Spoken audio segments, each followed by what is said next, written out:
think my key interest in all of this virtual technology, virtual world kind of thing is surveillance and data collection and what that means for society. And I think that's a question that maybe you might have some insight on. Data collection and how that's all working. Insight is a very strong word. I wouldn't go that far.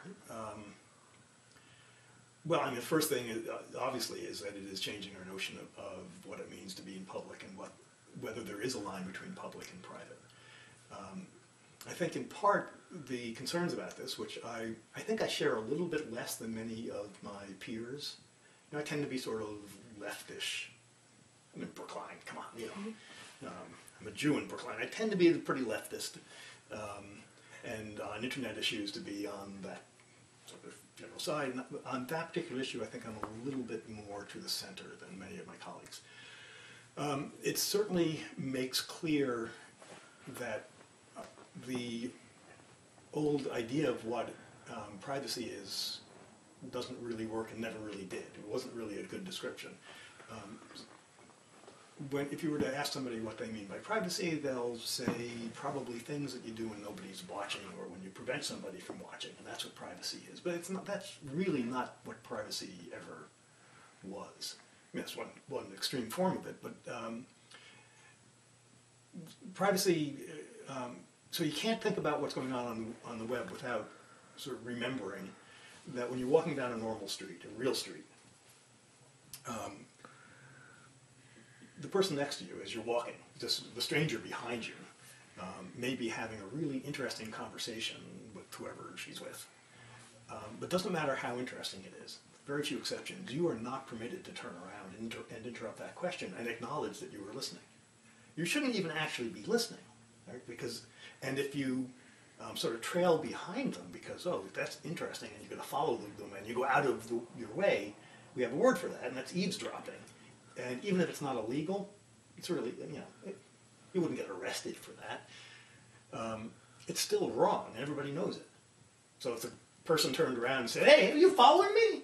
You say, yeah, but just because I'm listening to what you're saying, this conversation, they would say, that would be really creepy, and that you'd be wrong. And so privacy, even though they're on a public street, and they're saying things that people can overhear, nevertheless, privacy is actually a complex set of social norms that we've developed over generations, different in different cultures, even in different cities, about what it is we're allowed to hear, what we're allowed to acknowledge that we have heard. It's not really about building a physical wall, it's a wall of norms, and those norms are incredibly complex, because there are times when you would be justified in turning around and saying, I'm sorry, I couldn't help it over here, maybe because they're about to go in the wrong direction and you want to help them. No, Fennel Hall's that way. Or maybe because you think that he's about to beat her, or whatever. Mm-hmm. We have exceptions. We couldn't even list what the exceptions are, though, but the norms are so well worked out. So what's happening now is the norms are changing, and in ways that are incredibly complex, and in fact, in many ways more complex than what we've worked out for our local streets, because the internet isn't a local street, it's a global street. And so you have an intersecting of norms from people who know exactly how to behave on a street in Brookline, or a street in Dubai, or a street in wherever, but now they're all on the same street. So we don't yet have these social norms. I don't know that we ever will, but if we do, it will take a generation. That makes privacy much more difficult.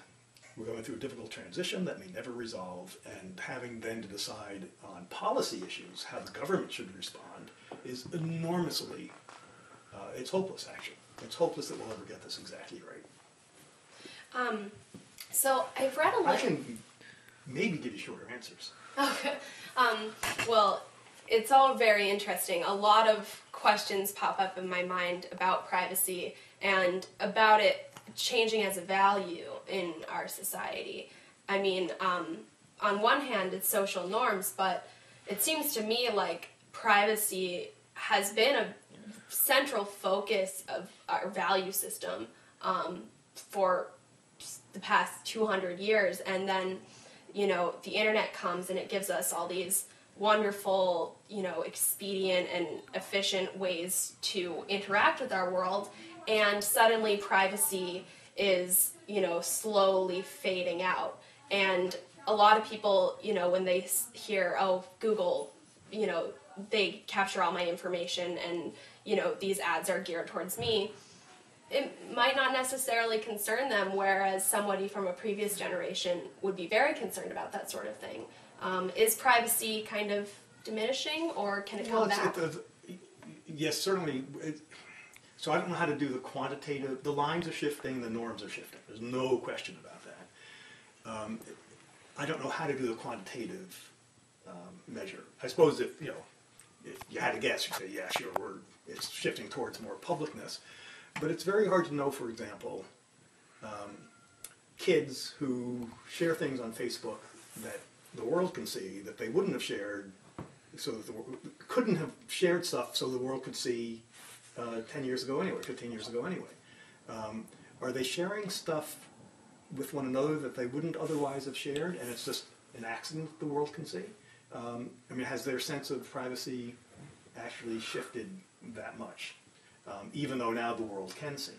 It's certainly, I don't know, it certainly could be the case, and I sort of hope that it is the case, that we're all going to have records. So the digital generation absolutely is going to have, we used to say when I was a kid, that's going on your permanent record, as if there were a permanent record. Now there is, of course, and it's every drunken Facebook photo that's been taken. That's probably the least of it these days. So when you run for, not that you've posted anything inappropriate on Facebook, if you had, and then in 10 years or 15 years running for office, that's going to be public, they're going to find it, and they're going to put it up. And one of two things is going to happen. You're going to be unelectable, or everybody will have those photos, just about. And so we'll either become more, basically I think we'll become more forgiving. So, yeah, kids do crazy things, and that just doesn't count.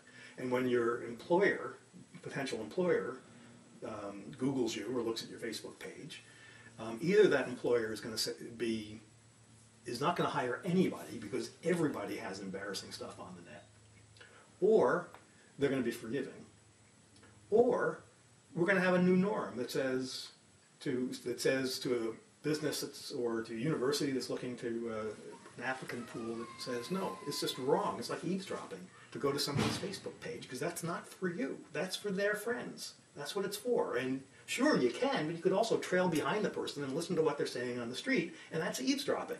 So it may be that we develop a new norm of privacy around some of this stuff. I don't think it's inevitable that the norms will always continue to get less and less private, more and more public. Rather, I think the nature of those things are going to change.